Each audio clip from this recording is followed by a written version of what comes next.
Welcome to the world of magic. So మీరు గనక job కోసం ప్రయత్నిస్తూ జాబ్ దొరకక ఇబ్బంది పడుతున్నారా? లేదా జాబ్ కోసం ప్రయత్నిస్తూ ఏ స్కిల్ నేర్చుకోవాలో తెలియక, లేదంటే ఎక్స్‌పీరియన్స్ లేక ఇబ్బంది పడుతున్నారా? లేదా మీరు ఫ్రెషర్స్ అయ్యుండి జాబ్ సరిగ్గా దొరకక ఎలా ట్రై చేయాలో తెలియక వేరు వేరే కారణాల ద్వారా అయినా కూడా సో మొత్తం మీద ఏ కేటగరీ అయినా కూడా జాబ్ లేకుండా ఇబ్బంది పడుతుంటే గనక ఈ వీడియో మీకోసం అనమాట. I'm Kiran, life coach and open healer. So ఈ వీడియోలో నేను ఎలా దీని నుంచి బయటపడాలి అనేది చెప్పబోతున్నాను. సో మనము ఓపెన్ ద్వారా దీని నుంచి ఎలా బయటపడాలి అనేది ఇప్పుడు తెలుసుకుందాం. సో ఓపెన్ అనేది సో చాలా మందికి తెలిసే ఉంటుంది ఆల్రెడీ. తెలియకపోతే గనక సో ఇదొచ్చేసి హవైన్ ఒక టెక్నిక్ ఇది. ఇది చాలా ఓల్డ్ ట్రెడిషనల్ ప్రొఫౌండ్ టెక్నిక్ అనమాట. సో ఇది డాక్టర్ హ్యూలెన్ దీన్ని వెలికితీసి దీనిని ఆహ్, యూజ్ చేసి ప్రాక్టికల్‌గా ఎంతో రిజల్ట్స్ ఆహ్, చూపించడం అనేది జరిగింది. సో దాని తర్వాత ఇది వరల్డ్ ఫేమస్ అయింది. అందరూ యూజ్ చేస్తున్నారు. ఎంతో సక్సెస్‌ఫుల్ రిజల్ట్స్ సాధిస్తున్నారు. ఇప్పుడు దాని ద్వారా మనము దీన్ని ఎలా అధిగమించాలి అనేది ఇప్పుడు నేను చెప్పబోతున్నాననమాట. సో మీరు ఇప్పుడు జాబ్ కోసం ఇబ్బంది పడుతున్నారు. So most common challenges for the job అనేది మీరు చూసారంటే మనకి సో అందరూ ఫేస్ చేసే మోస్ట్ కామన్ ఛాలెంజెస్ వచ్చేసి 9 ఛాలెంజెస్ అండి. సో అవేంటంటే ఫస్ట్‌ది లిమిటెడ్ జాబ్ ఆపర్చునిటీస్. సో మీరు అప్లై చేసే జాబ్‌కి వచ్చేసి ఆపర్చునిటీస్ తక్కువుంటాయి. అంటే పీపుల్ ఎక్కువుంటారు. ఆపర్చునిటీస్ తక్కువుంటాయి. సో, అది ఒక కారణం. అదొచ్చేసి మీ లొకేషన్ వల్ల అయ్యుండొచ్చు. లేదా certain period okay. 1 month job opening వచ్చేసి 1 మంత్ డ్యూరేషన్ పెడతారు. ఆ 1 మంత్ డ్యూరేషన్‌లో వాళ్ళకి ఇద్దరు, ముగ్గురో కావాలి. సో, కానీ అప్లై చేసేవాళ్ళు మేబీ 50 మెంబర్స్, 100 మెంబర్స్ ఉంటారనమాట. సో, డ్యూ టు దట్ మీకు జాబ్ ఆపర్చునిటీస్ అనేది దొరకకుండా ఉంటుంది. సో, రెండోదేంటంటే competitive job market. So, competitive job market వచ్చేసరికి మీ యొక్క రెజ్యూము ప్రాపర్ వెయిటేజ్ ఉండాలి. సో, అప్పుడే మీరు ఇది కరెక్ట్‌గా దీనిని ఆహ్, సంపాదించగలుగుతారు జాబ్ అనేది. ఈ క్రౌడ్‌లో వచ్చేసి అంటే ఎక్కువ మంది పీపుల్ నుంచి డిఫరెన్షియేషన్ చేసేలాగా మీ రెజ్యూమ్ అనేది ఉండాలి. సో, నెక్స్ట్ ప్రాబ్లమ్ వచ్చేసి lack of qualification or experience అనమాట. సో, మీరు ఒకవేళ ఫ్రెషర్‌గా అయ్యుంటే గనక మేబీ టెక్నాలజీ తెలిసుండదు. లేదా ఒకవేళ ఎక్స్‌పీరియన్స్ అయినా కూడా ఒక్కొక్కసారి ఏమవుతుందంటే వాళ్ళు అడిగే టెక్నాలజీ వేరు, మీకున్న ఎక్స్‌పీరియన్స్ వేరు. సో, ఇలాంటి డిఫరెన్షియేషన్స్ అనేవి చాలా ఉంటాయి. సో, ఇది కూడా మోస్ట్ కామన్ ఛాలెంజే అందరూ ఫేస్ చేసేదనమాట. సో, నెక్స్ట్ మీరు ఫేస్ చేసే ఛాలెంజ్ ఏంటంటే సోషల్ మీడియా. సోషల్ మీడియా అంటే మీరు జాబ్ పోర్టల్స్‌లో ప్రాపర్‌గా అప్లై చేస్తున్నారా లేదా? దాంట్లో మీరు ఫిల్టర్ అవుతున్నారా లేదా అప్లైస్‌కి? సో, మీరు కొన్ని టెక్నిక్స్ తెలియక సరిగ్గా అప్లై చేయక ఇది కూడా ఒక ప్రాబ్లమ్ అనమాట.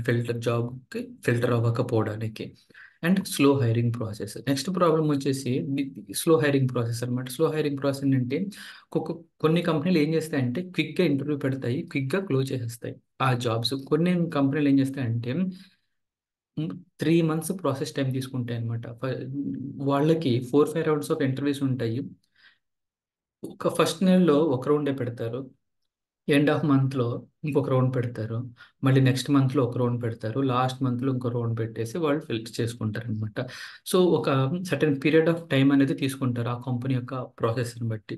సో, దీనివల్ల కూడా మీకు జాబ్స్ అనేది డిలే అవుతుంది. And Geographic limitations the next problem అనమాట. సో, జియోగ్రాఫిక్ లిమిట్ అంటే మీరు మీ ఊర్లో ఉండుండొచ్చు. సో, మీరు జాబ్ చేయాలంటే మీరు ఏదైనా నియర్ బై సిటీకి వెళ్ళాలి. లేదంటే దూరంగా ఉన్న సిటీకో వెళ్ళాలంటే. సో, మీరున్న ప్లేస్ నుంచి వేరే ప్లేస్‌కి వెళ్లి అక్కడ స్టే చేసి జాబ్ చేసే పరిస్థితి ఉండొచ్చనమాట. సో, ఇది కూడా ఒక కారణం వల్ల జాబ్ ఆపర్చునిటీస్ మీరు కోల్పోతా ఉంటారు. సో, నెక్స్ట్ ప్రాబ్లమ్ వచ్చేసి మోస్ట్ కామన్ అందరూ ఫేస్ చేసేది మిస్‌మ్యాచ్డ్ ఎక్స్‌పెక్టేషన్స్ అనమాట. మిస్‌మ్యాచ్డ్ ఎక్స్‌పెక్టేషన్స్ ఎలాగంటే నాకు ఇలాంటి జాబే కావాలి. దీంట్లోనే జాబ్ కావాలి అని కొంతమంది సో, ఒక లిమిట్ పెట్టుకుంటారు గదా! సో, దానివల్ల జాబ్ కోల్పోయే అవకాశం ఇంకోటుంది. అంటే మీరు మీకొచ్చిన జాబ్‌ని గూడా మీకు నచ్చని జాబ్ గాబట్టి, మీరు ఎక్స్‌పెక్ట్ చేసే జాబ్ కాదు కాబట్టి మీరు దాన్ని రిజెక్ట్ చేస్తారనమాట. సో, ఇది కూడా ఒక రీజను. ఈలోపు ఏమవుతుంది? మీరు 3 మంత్స్‌లో జాబ్ కావాలని అనుకుంటారు. బట్ ఆ 3 మంత్స్‌లో మీకు కావాల్సిన జాబ్ రాదు. అండ్ మీరు వచ్చిన జాబ్‌కి మీరు ఎళ్లరు. సో, దానివల్ల అగైన్ మీరు end up with problems. Next poor application strategy. So, poor application strategy అంటే ఏంటంటే నెక్స్ట్ మీ రెజ్యూమ్ మీరెలా ప్రిపేర్ చేస్తున్నారు? మీ కవర్ లెటర్ మీరెలా ప్రిపేర్ చేస్తున్నారు? అవన్నీ ఎలా అప్‌లోడ్ చేస్తున్నారు? సో, దీనికంతా కూడా కొన్ని టెక్నిక్స్ ఉంటాయి. సో, దాని ప్రకారంగా ఇవన్నీ చేయాలనమాట. సో, మీ ఔట్ ఆఫ్ 100 రెజ్యూమ్స్‌లో మీ రెజ్యూమ్ మాత్రమే ఎందుకు పిక్ చేయాలి? సో, మీ రెజ్యూమ్‌లో వచ్చేసి ప్రాపర్ కంటెంట్ ఉండాలి. ప్రాపర్ కంటెంట్ అంటే మీకు తెలిసిన ఆ ఇన్ఫర్మేషన్‌నే అట్రాక్టివ్‌గా చూపించాలనమాట. సో, ఎప్పుడైతే మీరు అట్రాక్టివ్‌గా చూపిస్తారో, ఆ ఉన్న 100 రెజ్యూమ్స్‌లో మీ రెజ్యూమ్ అనేది ఫిల్టర్ అవుతుంది. సో, ఇది కూడా ఒక మోస్ట్ కామన్ ఛాలెంజ్ ఎక్కువ మంది ఫేస్ చేసేది. సో, వాళ్ళకి ఏమంటే ఇదేమో ఎలాగా చేయాలనేది తెలియక. నెక్స్ట్ వచ్చేసి లాస్ట్ రీజన్ ఇది కూడా ఒక ఇంపార్టెంట్ రీజన్ అండి. సో, కొంతమందికి ఈ లిమిటేషన్స్ ద్వారా మీ జాబ్ డిలే అవుతూ ఉంటది. మేబీ మీకు కొన్ని హెల్త్ ప్రాబ్లమ్స్ ఉండి ఉండొచ్చు. దానివల్ల మీరు జాబ్‌కి అప్లై చేయకపోవటం, లేదంటే ఏదైనా ట్రీట్మెంట్ తీసుకొని రెస్ట్ తీసుకోవడం, ఇలాంటి రీజన్స్ వల్ల. లేదంటే కొన్ని ఫ్యామిలీ రెస్పాన్సిబిలిటీస్ ఇంట్లో ఉండి పెద్దవాళ్ళని చూసుకోవాలి. సంథింగ్ ఇలాంటివి ఏమన్నా. లేదంటే ఇంకా వేరే ఏదైనా ఇంపార్టెంట్ థింగ్స్‌లో బిజీగా ఉండి. సో, ఏదో ఒక రీజన్ వల్ల మీ యొక్క జాబ్ అనేది డిలే అవుతుంది. మీ యొక్క ఇన్‌కమ్ అనేది అక్కడ పోస్ట్‌పోన్ అవుతుంది. So, these are the most 9 common challenges for ప్రతి ఒక్కరికి కూడా వీటిలోనే ఏదో ఒక ఫ్యూ రీజన్స్ వల్ల జాబ్ అనేది రాకుండా ఉంటుంది ప్రతి ఒక్కళ్ళకి కూడా. సో, ఈ రీజన్ ఈట్లన్నిటిని మనం ఎలా అధిగమించాలి? సో, ఎలా అధిగమించాలంటే దీనికి నెక్స్ట్ మనకి ఒక 6 స్టెప్స్ ఉన్నాయండి. సో, ఈ స్టెప్స్ ఎలా అధిగమించాలనేది నేను క్లియర్‌గా చెప్తాను.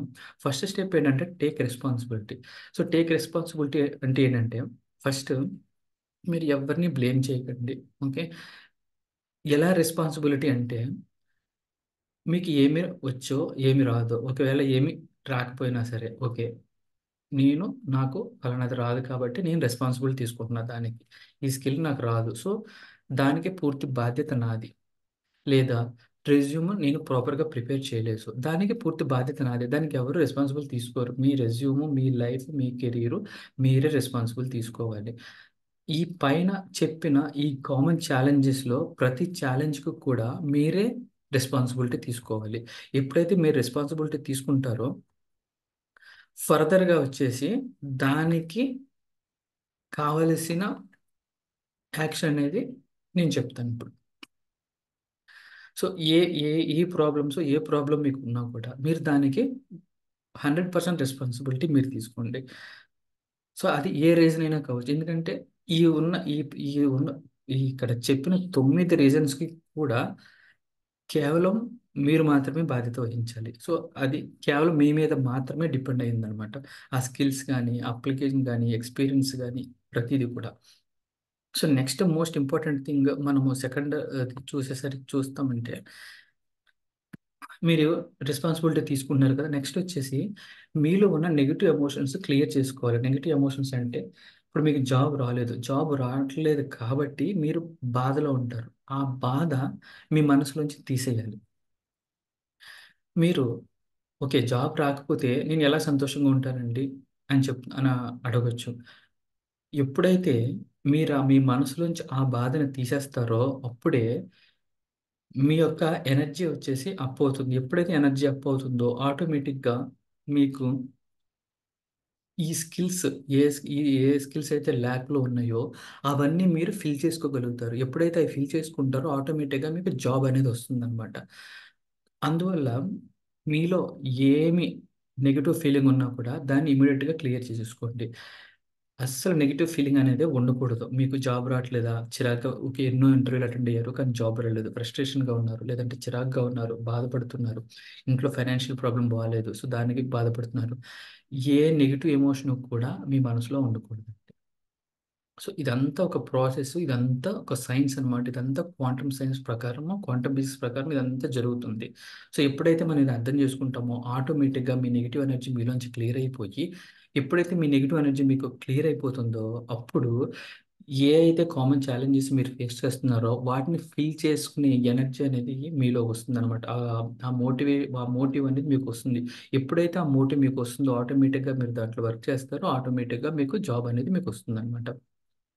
సో, మనము నెక్స్ట్ ప్రాబ్లమ్ చూస్తుంటే విజువలైజ్ సక్సెస్. సో, మీరు ఓకే. ఫస్ట్ రెస్పాన్సిబిలిటీ తీసుకుంటున్నారు. మీ నెగెటివ్ ఎమోషన్ తీసేస్తున్నారు. ఇప్పుడు మీ మైండ్ ఫ్రీగా ఉంది. మీ మైండ్ ఫ్రీగా ఉంటే మీరిప్పుడు చేయాల్సింది ఏంటంటే, విజువలైజ్ చేసుకోండి రోజు. ఏంటి? మీకు జాబ్ వచ్చేసినట్టుగా. సో, మీకు కావాల్సిన రోల్, మీకు కావాల్సిన సాలరీ తోటి ఒక మంచి కంపెనీలో మీకు జాబ్ వచ్చేసింది. ఆ జాబ్‌ని మీరు విజువలైజ్ చేసుకోండి. ఆ జాబ్ వస్తే మీరు ఎంత హ్యాపీగా ఉంటారో, అంత హ్యాపీ మీరిప్పుడే ఉండండి. ఎప్పుడైతే అంత హ్యాపీ మీరిప్పుడున్నారో ఆటోమేటిక్‌గా మీకు కావాల్సింది మీరు అట్రాక్ట్ చేయగలుగుతారనమాట. సో, నెక్స్ట్ ఇది ఒక మోస్ట్ ఇంపార్టెంట్ అండి. ఇది వండర్‌ఫుల్ టెక్నిక్ సూపర్‌గా పనిచేస్తది. సో, మీరు ఖచ్చితంగా ఇది ప్రాక్టీస్ చేయాలి. నెక్స్ట్ వచ్చేసి ప్రాక్టీస్ గ్రాటిట్యూడ్ అనమాట. మీరు ఎలాగైతే విజువల్ చేస్తున్నారో, మీరు గ్రాటిట్యూడ్‌ని ప్రాక్టీస్ చేయండి. ఎలాగా అంటే ఆల్రెడీ థాంక్ యూ చెప్పండి. దేనికంటే మీకు జాబ్ ఉన్నట్టుగా. Thank you. I have wonderful job. I have a wonderful job in wonderful company. I'm making this much of salary. I'm taking care of my family members. ఇలాగా మీరు gratitude practice చేసుకోండి. ప్రతిరోజు morning, evening కంపల్సరీగా practice చేయండి. Okay. Next most important ఎలాగా మనము ఈ ప్రాసెస్‌లో ఇంప్లిమెంట్ చేస్తామంటే stay open and trust. Stay open and trust ఏంటంటే ఆపర్చునిటీస్‌కి మీరు వెల్కమ్ చెప్పండి. అంటే ఏ ఆపర్చునిటీ వచ్చినా కూడా వెల్కమ్ చెప్పండి. అండ్ ట్రస్ట్‌తో ఉండండి. యూనివర్స్ మీద ట్రస్ట్. సో, మీరు ఈ ప్రాసెస్ అంతా చేస్తున్నారు కాబట్టి ఆటోమేటిక్‌గా మీరు ఎప్పుడైతే ఈ ప్రాసెస్ అంతా ఫాలో అవుతారో ఆటోమేటిక్‌గా మీకు ఆ ట్రస్ట్ అనేది వచ్చేస్తుంది. మీరు ఆ ట్రస్ట్ తోటే ఉండండి. సో, ఆపర్చునిటీస్‌కి వెల్కమ్ చెప్పండి. ఏ ఆపర్చునిటీ వచ్చినా, ఎంత మంచి జాబ్ వచ్చినా థాంక్ యూ చెప్పండి. దానికి అప్లై చేయండి. ఇంటర్వ్యూ అటెండ్ కండి. క్లియర్ చేసుకోండి. అది చిన్న ఆపర్చునిటీస్ అయినా, మీరనుకున్న ఆపర్చునిటీ అయినా ఒకేలా మీరు ఒక పెద్ద జాబ్‌కి ట్రై జేస్తున్నారు. కానీ రాలేదు. చిన్న జాబ్ వచ్చింది. చిన్న జాబ్‌కి అప్లై చేయండి. ట్రై చేయండి. ఆ వచ్చిన దానికి ఎప్పుడైతే మీరు కృతజ్ఞత చెప్పి ముందుకెళ్తారో, ఆటోమేటిక్‌గా మీకు కావాల్సింది మీకొచ్చేస్తుంది. ఇది ఖచ్చితంగా జరిగి తీరుతుందండి. సో, ఇందులో మళ్ళీ వస్తుంది లేదా రాదు, రావచ్చు ఇలాంటివి చెప్పట్లేదు. ఖచ్చితంగా వచ్చి తీరుతుందనమాట. So, next last step take inspired action అంటే, ఈ పైన చెప్పిన 9 కామన్ ఛాలెంజెస్‌కి మీరు ఆల్రెడీ ఈ ప్రాసెస్ ఫాలో అవుతున్నారు. రెస్పాన్సిబిలిటీ తీసుకుంటున్నారు. నెగెటివ్ ఎమోషన్స్ క్లియర్ చేసుకుంటున్నారు. మీ సక్సెస్‌ని విజువలైజ్ చేసుకుంటున్నారు. గ్రాటిట్యూడ్ ప్రాక్టీస్ చేస్తున్నారు. అండ్ ఆపర్చునిటీస్‌కి వెల్కమ్ చెప్తున్నారు. వీటన్నిట్లికి దోహదపడే లాస్ట్ స్టెప్ ఏంటంటే ఇన్‌స్పైర్డ్ యాక్షన్. ఇన్‌స్పైర్డ్ యాక్షన్ అంటే ఏంటి మీరు చేయాల్సింది మంచిగా స్కిల్ అప్‌గ్రేడ్ చేసుకోవటం. ఈ టైంలో మీరేమన్నా చదువుకోవాల్సినుంటే చదువుకోండి. రెజ్యూమ్ ప్రాపర్‌గా ప్రిపేర్ చేసుకోండి. అండ్ కవర్ లెటర్ ప్రాపర్‌గా ప్రిపేర్ చేసుకోండి. అండ్ జాబ్ సైట్స్ అన్ని జాబ్ సైట్స్‌లోనూ రెగ్యులర్‌గా అప్డేట్ చేస్తూ ఉండండి. ఏంటి టైమ్ ఈస్ జాబ్స్ కానీ ఇంకా చాలా చాలా ఉంటాయి గదా! సో, ఏదుంటే అది మీకు తెలిసింది అన్నిటిలోనూ రెగ్యులర్‌గా అప్డేట్ చేసుకుంటా ఉండండి. Okay. So, next so, last ఇదంతా మనం ఎలా ప్రాక్టీస్ చేయాలి అంటే, సో, మీరిప్పుడు ఇదంతా చేస్తున్నారు గదా! చేసినాక సో, మనం ఇప్పుడు ఈ హోపోనోపోనో ఇదంతా ఈ ఇన్‌స్పైర్డ్ యాక్షన్స్ మొత్తం ఇవన్నీ నేను చెప్పినవి మీరెలా ప్రాక్టీస్ చేయాలంటే త్రూ హోపోనోపోనో ద్వారా. సో, మీరు ఈ స్టెప్స్ అన్ని ప్రాక్టీస్ చేసేటప్పుడు మీరు రెస్పాన్సిబిలిటీ తీసుకుంటున్నారు, అన్నీ తీసుకుంటున్నారు గదా! సో, సో, ఎలా చెప్తారు?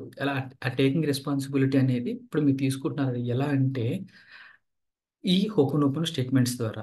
ఐ యామ్ సారీ అంటే ఏంటంటే ఈ పైన చెప్పిన కామన్ ఛాలెంజెస్ ఏవైతే చెప్పామో, ఆ ఛాలెంజెస్ అన్నిట్లికి కూడా మీరు రెస్పాన్సిబిలిటీ తీసుకుంటున్నారు. అక్నాలెడ్జ్ చేస్తున్నారు. ఓకే. ఐ యాక్సెప్టింగ్ దట్ అని చెప్పేసి అక్నాలెడ్జ్ చేసి దానికి క్షమాపణ అడుగుతున్నారు. సో, ఇవన్నీ నాలో ఉన్నాయి. బట్ నేను అన్నీ కట్ చేసుకోగలుగుతాను. సో, ఇవన్నీ నేను అక్నాలెడ్జ్ చేస్తున్నాను. అంటే నాలో ఉన్నాయి కాబట్టి నేను ఒప్పుకుంటున్నాను. ఆ కామన్ ఛాలెంజెస్ వల్ల నాకు జాబ్ రావట్లేదు అనేది నేను ఒప్పుకుంటున్నాను కాబట్టి, సో, దాన్ని నేను అక్నాలెడ్జ్ చేస్తున్నాననమాట.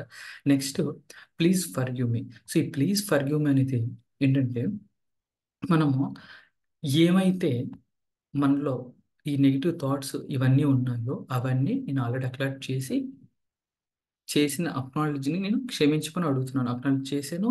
ఇప్పుడు నేను క్షమించి నాలో ఉన్న ఆ నెగెటివ్ థాట్స్‌ని మొత్తం బయటకి తీసేయమని అడుగుతున్నా. సో, అందుకే బయటకి తీసేస్తున్నాననమాట. ఆ సాడ్‌నెస్ కానీ, ఫ్రస్ట్రేషన్ కానీ, ఏ ఏ నెగెటివ్ ఎమోషన్ ఉన్నా గూడా, ఏ చిరాకున్నా, ఏ కోపమున్నా అవన్నీ కూడా మనం బయటకి తీసేస్తున్నాం. సో, నెక్స్ట్ ఎలాగంటే thank you. So, thank you చెప్తున్నాం. దేనికి? ఆల్రెడీ నాకు ఆపర్చునిటీస్ వస్తున్నాయి. వస్తున్నాయని చెప్పేసి మనకు ఆల్రెడీ ఉన్నదానికి మనం కృతజ్ఞత చెప్పుకుంటాం. అదేవిధంగా మనకి రాబోయే వాటికి కూడా మనం ముందుగానే థాంక్ యూ, గ్రాటిట్యూడ్ చెప్తున్నాననమాట. అది ఎలా అంటే thank you for giving me wonderful job. ఇందాక చెప్పాను కదండీ! సేమ్ అలాగే. సో, ఆ ప్రాసెస్ అనేది ఇక్కడే వస్తుందనమాట. మనము గ్రాటిట్యూడ్ చెప్పుకుంటాం. ఏంటి? ఆల్రెడీ ఉన్నదానికి ప్లస్ మనకి ఏదైతే కావాలో అది ఆల్రెడీ ఉన్నట్టుగా భావించి దానికి మనము కృతజ్ఞత చెప్పుకుంటున్నాం. And I love you. I love you చెప్తున్నాం. ఎందుకు చెప్తున్నాం ఐ లవ్ యూ అంటే మనము మనకి ఇన్ని ఆపర్చునిటీస్ ఇచ్చి నాకు కావాల్సిన జాబ్ ఇచ్చినందుకు నీకు నేను నిన్ను ప్రేమిస్తున్నాను. ఇయన్నీ నాకు ఇవ్వడం వల్ల నేను అందరిని బాగా చూసుకోగలుగుతున్నాను. ఇక్కడ ఏం జరుగుతుందంటే మొత్తం హోల్ ప్రాసెస్‌లో మనం ప్రాబ్లమ్స్ ఐడెంటిఫై చేసాం. ఆ ప్రాబ్లమ్స్ ఐడెంటిఫై చేసిన 9 ప్రాబ్లమ్స్‌కి రెస్పాన్సిబిలిటీ తీసుకున్నాం. మన ఎమోషన్స్ క్లియర్ చేసాం. మన సక్సెస్‌ని మనం ఊహించుకున్నాం. మనకు సక్సెస్ ఇచ్చినందుకు మనం కృతజ్ఞత చెప్పుకున్నాం. మన ఆపర్చునిటీస్‌ని వెల్కమ్ చేస్తున్నాం. నెక్స్ట్ ఇన్‌స్పైర్డ్ యాక్షన్స్ తీసుకుంటున్నాం. ఇన్‌స్పైర్డ్ యాక్షన్స్ అంటే ఏంటి? మన జాబ్‌కి కావాల్సిన యాక్షన్స్ మనం తీసుకుంటున్నాం. ఇవన్నీ యాక్షన్స్ తీసుకొని ఈ ప్రాసెస్ అంతా ఎలా జరుగుతుందంటే, ఈ మెయిన్ ఓపెన్ టెక్నిక్ ఆ 4 స్టేట్మెంట్స్ ద్వారా ఇదంతా జరుగుతుందనమాట. ఇదంతా జరిగి ఎప్పుడైతే మీరు ఇదంతా రెగ్యులర్‌గా ఫాలో అవుతున్నారో, ఈ ప్రాసెస్‌లో ఏం జరుగుతుందంటే ఆటోమేటిక్‌గా మీ అన్నీ క్లియర్ అయిపోయి, మీరు స్కిల్స్ అప్‌గ్రేడ్ చేసుకుంటారు. అదేవిధంగా ఇంటర్వ్యూ అటెండ్ అవుతారు. ఇంటర్వ్యూ జాబ్ కొడతారు. మంచి సాలరీ సంపాదించుకుంటారు. ఇదంతా ఆటోమేటిక్‌గా జరిగిపోతుందనమాట. ఈ ప్రాసెస్ అంతా మీరు కరెక్ట్‌గా ఫాలో అవ్వండి. కంపల్సరీగా మీకు జాబ్ అనేది గ్యారంటీగా వస్తుంది. అందులో ఎటువంటి డౌట్ అనేది లేదనమాట. ఈ ప్రాసెస్ అంతా ఫాలో అవ్వండి. అండ్ మీకు థాంక్ యూ ఫర్ వాచింగ్. మీకు ఇంకా ఎవరికన్నా ఈ వీడియో ఉపయోగపడుతుందని అనుకుంటే గనక వాళ్ళకి షేర్ చేయండి. మీరు ఈ ప్రాక్టీస్ మాత్రం మీ యొక్క జాబ్‌కి ఆహ్, మార్నింగ్, ఈవినింగ్ మార్నింగ్ 108 టైమ్స్ అదేవిధంగా ఈవినింగ్ పడుకునే ముందు 108 టైమ్స్ కంపల్సరీగా చేయండి. అదేవిధంగా డే మొత్తంలో ఎప్పుడు కూడా ఆ నెగెటివ్ థాట్ అనేది మీ మైండ్‌లోకి రాకూడదు. మీ మైండ్‌లోకి రాకుండా అది జాగ్రత్తలు తీసుకోండి. ఎప్పుడైతే వచ్చిందో ఇమ్మీడియేట్‌గా మీరు చేయాల్సిందేంటి again open 4 statements 11 times, 21 times చెప్పేయండి. ఓకే. ఫర్ ఎగ్జాంపుల్ నేను చెప్తా. ఇప్పుడు సాడ్‌గా ఫీల్ అవుతున్నారనుకో, my dear sadness I take 100% responsibility. Please forgive me. Thank you. I love you. I'm sorry. Please forgive me. Thank you. I love you. ఇలాగా 11 times, 21 times చెప్పుకోండి. ఆటోమేటిక్‌గా మీరు వన్ సైకిల్ అంటే 11 టైమ్స్ గాని, 21 టైమ్స్ కానీ చెప్పేసరికి ఆటోమేటిక్‌గా మీ మనసులో ఉన్న సాడ్‌నెస్ అనేది మీకే తెలియకుండా అది బయటికెళ్ళిపోతుంది. మీరు దీన్ని ఫీల్ అవుతారు కూడా కంపల్సరీగా. ఎప్పుడు డే మొత్తంలో ఎప్పుడైనా సరే మీకు అలాగా నెగెటివ్‌గా అనిపించినప్పుడు ఇమ్మీడియేట్‌గా ఆ ఎమోషన్‌కొచ్చేసి ఓపెన్ చేసేసి దాన్ని బయటికి తీసేయండి. హోల్ డేలో వచ్చేసి హ్యాపీగా ఉండండి. అండ్ చేయాల్సింది గ్రాటిట్యూడ్ చేసుకోండి. ఓపెన్ చేసుకోండి. డే మొత్తం హ్యాపీగా ఉండండి. And me required actions a common challenges అయితే నేను చెప్పానో, అందులో మీరు దేంట్లో అయితే ల్యాక్‌లో ఉన్నారో అవన్నీ కరెక్ట్ చేసుకొని అప్‌గ్రేడ్ చేసుకోండి. ఎప్పుడైతే మీరు యాక్షన్ తీసుకుంటారో ఆటోమేటిక్‌గా మీ ఎనర్జీ అప్ అయిపోతుంది. సో, ఇవన్నీ లింక్డ్. ఎప్పుడైతే ఒకదానికొకటి లింక్ అవుతుందో ఆటోమేటిక్‌గా అన్నీ అప్ అయిపోతాయన్నమాట. మీరు అన్ని యాక్షన్స్ తీసుకుంటున్నారు. నెగెటివ్ ఎమోషన్స్ క్లియర్ చేసుకుంటున్నారు. సక్సెస్ ఊహించుకుంటున్నారు. యాక్షన్ తీసుకుంటున్నారు. జాబ్‌కి అప్లై చేస్తున్నారు. ఇంటర్వ్యూస్ అటెండ్ చేస్తున్నారు. ఆటోమేటిక్‌గా ఎప్పుడైతే మీ ఫ్రీక్వెన్సీ పైకెళ్ళిపోతుందో, అప్పుడే మీకు ఆటోమేటిక్‌గా జాబ్ యొక్క ఫ్రీక్వెన్సీ, మీ ఫ్రీక్వెన్సీ ఎప్పుడైతే మ్యాచ్ అవుతుందో, అప్పుడు మీకు జాబ్ అనేది ఆటోమేటిక్‌గా వచ్చేస్తుందనమాట. సో, ఖచ్చితంగా ఫాలో అవ్వండి. మీరు కామెంట్స్‌లో అప్డేట్ చేయండి నాకు. అండ్ దెన్ ఎవరికైనా ఇలా జాబ్ లేకుండా ఇబ్బంది పడుతుంటే గనక వాళ్ళకి ఈ వీడియో కంపల్సరీగా షేర్ చేయండి. Thank you for watching. మీకు నచ్చితే గనక లైక్ అండ్ సబ్స్క్రైబ్ చేసుకోండి. Thank you so much.